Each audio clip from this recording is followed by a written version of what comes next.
Mga ilang araw nangyari na malaman ng boss mo na hindi mo sinauli. Insubordination, dereliction of duty, abandonment of post.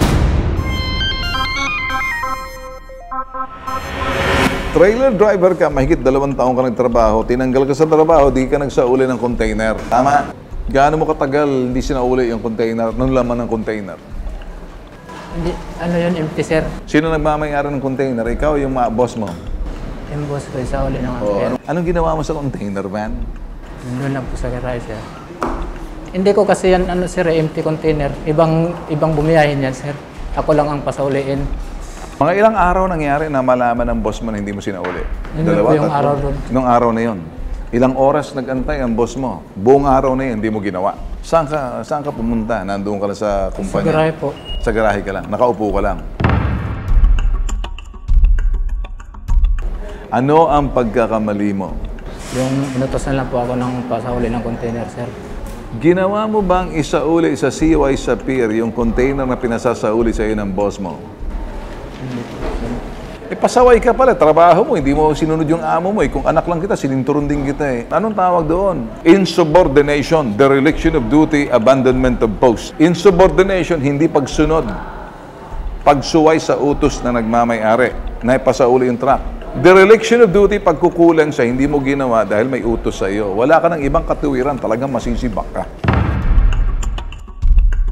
May patakaran kasi sa amin sir, kung sinong kumuha ng loaded container sa pier, siya din ang magsauli. Alin? So, ibig mong sabihin, wala kang kasalanan. Meron yung lang yung ano sir. Wala kang kasalanan. Meron.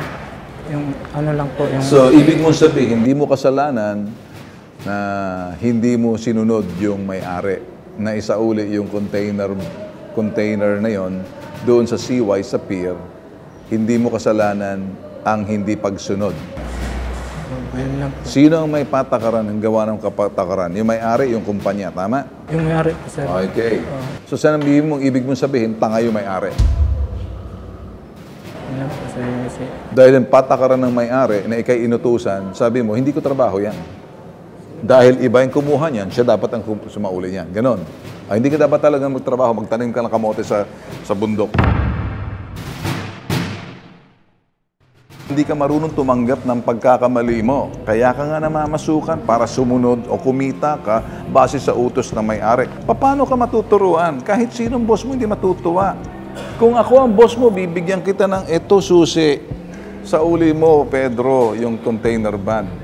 Kinuha mo ang susi, tapos pakuya-kuya-akoy ka, nangungulangot ka, pakamot-kamot ka ng puwet mo ron. Hindi mo man lang ako sinunod. Sa buong araw, umupo ka sa garahe. Sinong matutuwa niyan? Kahit na ako, magagalit ako eh. Kung may pagkakasala ka, may mali kang ginawa, hindi ako konsentidor. Wala ka sa lugar, iho.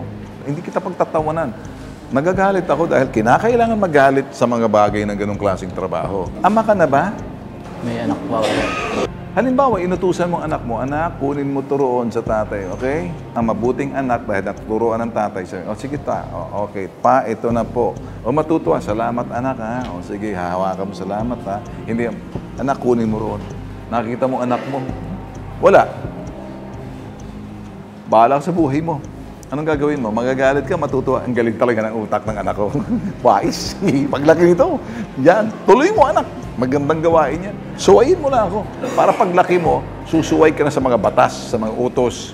Magkakaproblema ka sa buhay. Hindi ako ganung klaseng ama. Huwag kang maging ganung ama. May pananagutan tayo sa trabaho na to. Utos na lehitimo, kabahagi ng trabaho mo. Truck driver ka, sa uling mo yung sinasabing container. Sumunod ka.